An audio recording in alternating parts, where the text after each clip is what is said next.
Hi, I'm Brittany. Welcome to Brittany's Botanical Bling. If you're new here, thanks for joining me. If you're not new, thanks for coming back. I appreciate you. I have lots of hobbies, lots of things that I do, but one of my favorite things is indoor plants. It's a hobby that I've been doing since 2020. It was a COVID project for me, and it has expanded to hundreds of plants, and I love it so much. It makes me so happy. I have some things that I need to do with my plants today. So today we're going to do some planty chores. If you have some planty chores that you need to do, maybe you can do them alongside of me doing mine. Or if you have some other chores to do, you can do that as well. Or you can just watch. But that's what we're going to do today. So if that sounds like fun, keep watching and let's get into it. Hands in the earth, we're making it right. Planting hope by morning light. Every seed a promise sown. Together we'll make the world our own. So the things that I'm going to start with, I feel like the list is never ending of things I need to do, but things that I absolutely have got to get done today. I've put them off for far too long. I need to expand the moss pole on my Philodendron Verrucosum.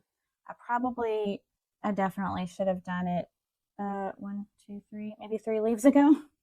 But better late than never. I do feel like when it has had a moss pole to be up against, it has not had as long of a internodal space, which these are actually notorious for having.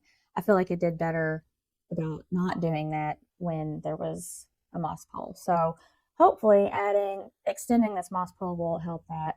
But if it doesn't, nonetheless, one of my favorite plants that I was so excited to get finally and add to my collection. I just think these leaves are just gorgeous, the fronts and the backs. And come on, fuzzy petioles, aren't they just so stinking cute? I think so. My husband thinks I'm crazy, but if you know, you know. Okay, so that's one of the things must be done. And then this one, I also want to extend the moss pole. I actually got these 2 plants at the same time, and the leaves they started out with were pretty close to the same size. I actually have a couple propagations from this down in my grow tent, and you can see, the size difference is night and day. Very obvious. I have heard that, I don't think I said what this is, a Philodendron melanochrysum. I've heard they're notorious for slow growth.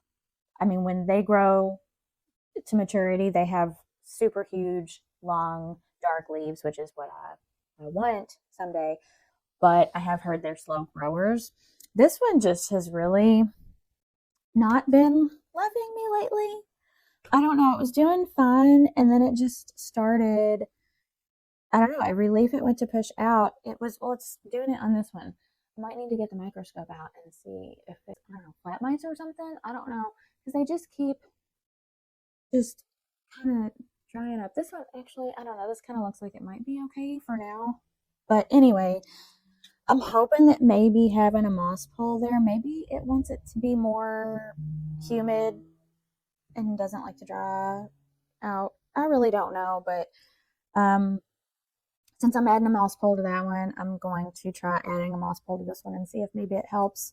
And if nothing else, maybe these will root up and then I can cut them, propagate. It'll be like an air layering propagating thing. Anyway, so that's the other thing.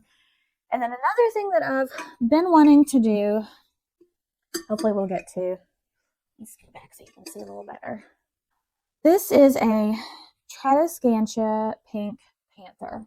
I've actually had this for a while, and I don't know, it's kind of been a bit of a diva plant. I don't know, it's kind of super easy to grow, but also if it doesn't have the conditions that it wants, it's not gonna do what you want. And it's tried to die back on me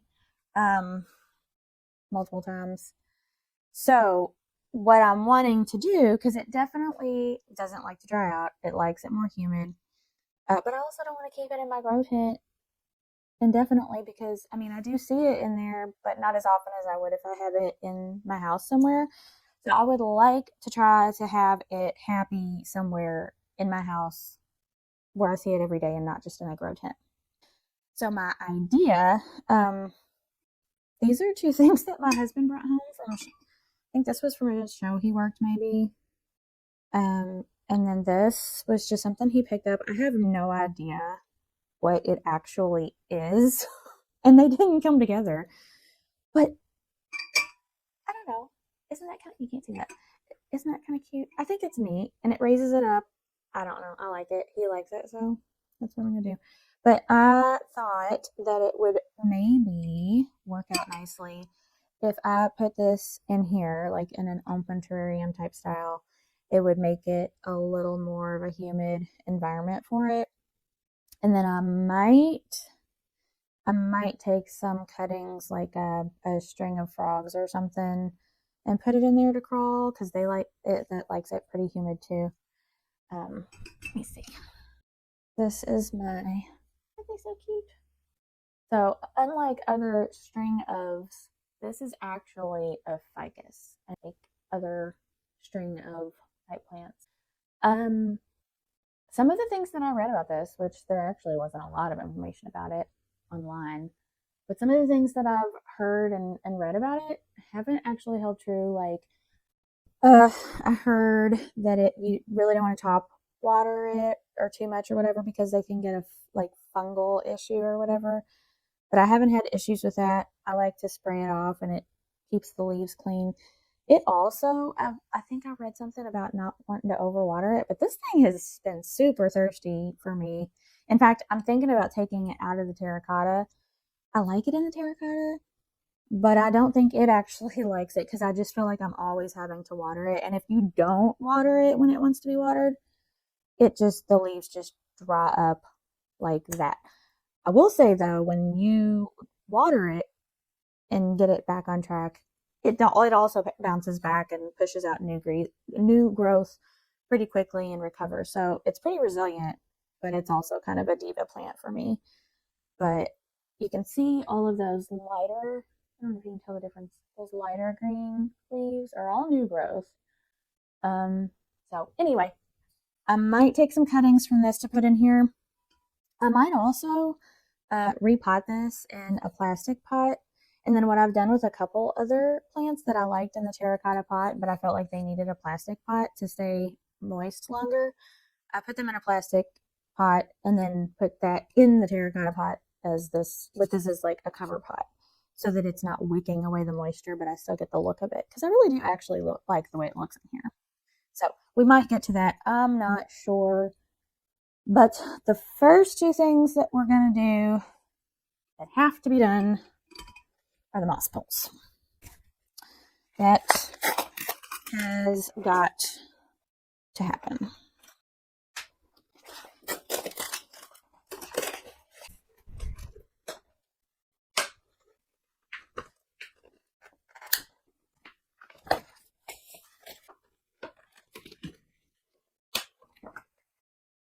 So today I'm going to be using some plastic moss poles that I actually make and I sell them on my website at brittany'sbotanicalbling.com.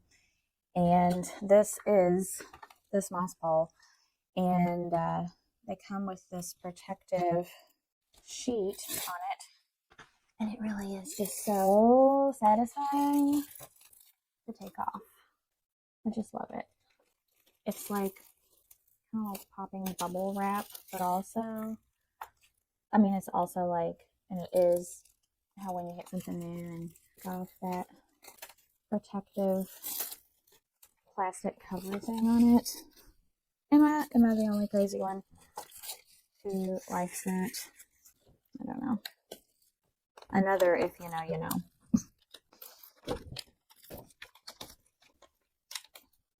Another thing that I make, these are some of my favorite earrings that I make. The ones there, and Adansonia earrings, and I love them. They're some of my favorites, and I wear them a lot. So what I do is just kind of gently bend this edge where the slots are, and then I just kind of bend these straps a little.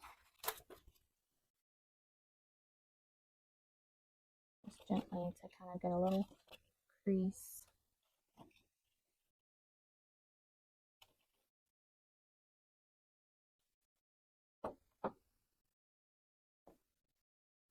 Let's see, how do I have? I want them to go on the same way, so get the straps folding over from this way. I already have the sphagnum moss pre-moistened, which does make it easier. I do sell these moss poles either just as the sheets unfilled or filled with sphagnum moss. Of course, if you buy the filled ones, then the sphagnum moss is going to be dry when you get it. And I have really liked how they've worked out with getting this to size up. I don't think that this would have sized up like it has without the moss pole to root into. There are definitely plants that will size up without a moss pole, or maybe just with some type of support stick or whatever and not a moss pole, they'll be fine with.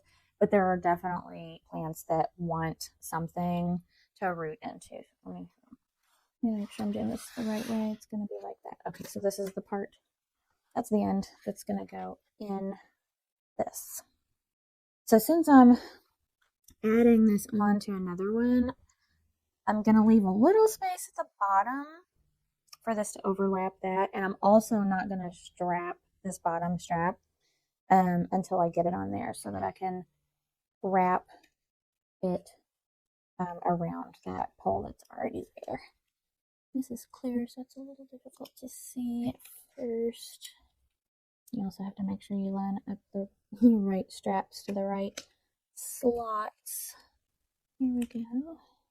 Once you get the first couple strapped, it's definitely way easier. I probably should have left the bottom two unstrapped, unhooked, so that I could strap in this leaf, because I do have, it's grown up above that, so it's going to have to be strapped in. I may just undo that one. Bottom, the second to bottom one. All right, so I got that all strapped together. Let's see, I'm gonna do this over this. And something that I do is I use, these are just like little condiment cups. That's a little dirty from some fertilizer, but I just poke like 5 holes in the bottom with some, I think I use like a sewing pin or needle or whatever, and then I just sit it in the top, and I can fill that, and it just slowly waters the pole, and it's a lot better than, I mean, you can water it, but you have to do a little at a time, otherwise it'll just go everywhere. So it's a nice way, a hands-off way to water it, because you got to keep your moss poles moist if you want your plants to root into it. And once they root into it, you definitely want to keep it moist, or your roots are going to dry up. And then grab this one. This leaf has turned a little wonky. I just recently moved it. It's in the same area, but a little bit of a different spot from where it was. Let's see. I'm going to put a little moss in here.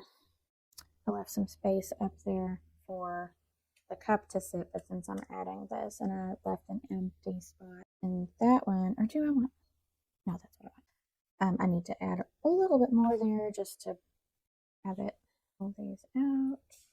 And I think I'm probably going to put a support stake in here, just to give it a little more stability. This new leaf, it's all a little wonky, the direction that it's all going. I'm trying to put it the way that it's gonna go. Should have left more unstrapped. Good grief, good grief, this is already halfway up the pole. Okay, that's what I'm gonna do. I'm gonna unhook these and get that one in, and then that'll make it a little more stable for me to get this one under control. I kind of bend it in place, but not too much. There we go. That's gonna work. I may just leave that one in there because I feel like if I try to bend it for the straps, it's just gonna, yeah, I'm just gonna leave that in there because, yeah, that's what we're gonna do. How does that look? It's a little wonky because, like I said, it needs to resituate itself from where I moved it, because where I had it, I liked where it was, but it was stretching for the light, which I didn't like, which is why it's kind of wonky right now. But it's going to get better. I literally moved it yesterday. And I'm looking over here because this is the area over here where it goes. But I also have some plans for that area that I'm going to film. Okay, so there's that. And I do need to get a support pole in here, just a support stake down in there, and it had a little more moss in the top. That's nice. That is going to be happy to have something to root into. Back in there, and I'll get a support stake here in just a little bit. But so pretty. I love her. Yes, I'm calling her her.